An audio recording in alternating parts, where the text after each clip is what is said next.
President of Indonesia, somebody who's an amazing leader.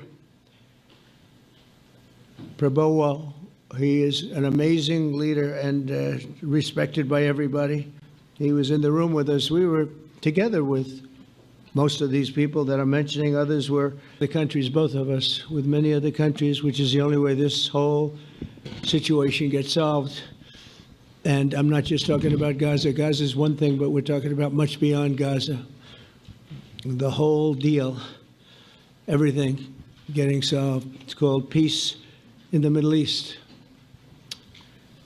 So today is a historic day for peace, and Prime Minister Netanyahu and I have just concluded an important meeting on many vital issues, including Iran, trade, the expansion of the Abraham Accords, and most importantly, we discussed how to end the war in Gaza, but it's just a part of the bigger picture, which is peace in the Middle East. And let's call it eternal peace in the Middle East. So this is far more than anybody expected, but the level of support that I've had from the nations in the Middle East and surrounding Israel and neighbors of Israel has been incredible, incredible. Every single one of them. This afternoon, after extensive consultation with our friends and partners throughout the region, I'm formally releasing our principles for peace, which people have really liked, I must say. And these are done, not just routinely done, these are done with total consideration and working with the nations that we're talking about. All of these nations have made contributions to those suggestions. I want to thank the leaders of many Arab and Muslim nations for their tremendous support in developing the proposal, along with many of our allies in Europe. Europe has been very much involved, and as I was called by many of the European leaders, most of them saying, is this true? Are you really doing peace in the Middle East? This is the most incredible thing we've heard. Some think it's the biggest thing they've ever heard. They called just to find out, was it just a rumor or is it actually done? And then they said, have you spoken to the Arab leaders? Have you spoken to all of the other leaders that we have to get? A lot of people involved in this one.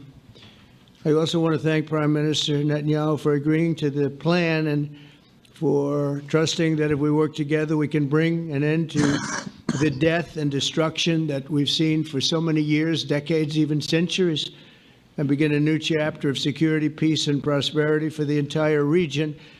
And I want to just say that my meetings and dialogue that we had with so many countries, Saudi Arabia as an example, the king is a phenomenal person. The Emir of Qatar, he's incredible people. UAE, and that's MBZ and ABZ. We're totally involved. These are the people that we've been dealing with and who've been actually very much involved in this negotiation, giving us ideas, things they can live with, things they can't live with. Pretty complex. I mean, after 2,000, 3,000 years, whatever it is, I guess it's got to be a little complex, or it would have been done a long time ago.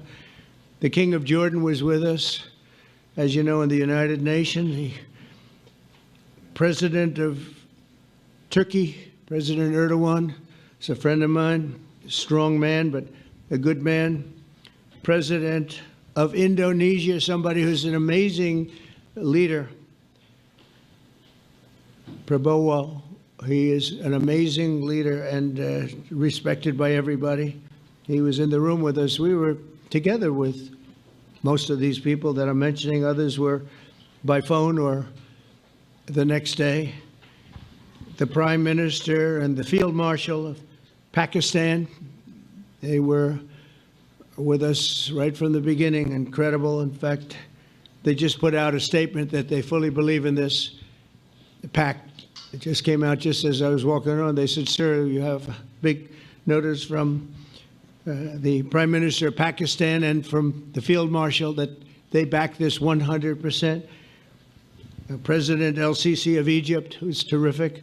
And these are people I've gotten to know over the years. I mean, I would say it started around 2015 and then went into 2016 when the presidency officially began. But I've known him actually for a long time, and there are many cases, really great men. I can't say in all cases, but I will tell you, in many cases, they're great men, and some great women too. They tend to be mostly men, however, I will say that. But if accepted by Hamas, this proposal calls for the release of all remaining hostages immediately, but in no case more than 72 hours.